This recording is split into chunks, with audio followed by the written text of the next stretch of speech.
বুঝছো?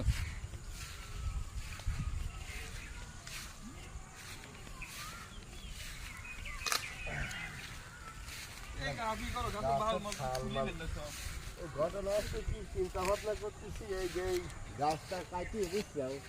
বাড়ির কিছু ফার্নিচার বানাবো মনে করো যে এতগুলো গাছের ভিতরে এক সাইডে চিন্তা করতেছি একটা খাট বানাবো একটা ওয়ার্ডরোব বানাবো একটা শোকেস বানাবো একটা আলনা আর সাইড দিয়ে চেয়ার আর একটা ডাইনিং টেবিল বুঝছো আর মনে করো কি যে দুটো দরজা আর মনে করো যে এই বানাবো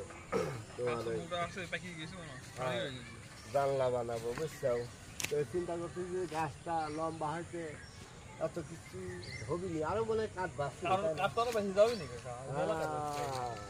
তাহলে তো মিস্ত্রি আমার তো ভুল কথা কয়েছে কি করেছে? মিস্ত্রি কয়েছে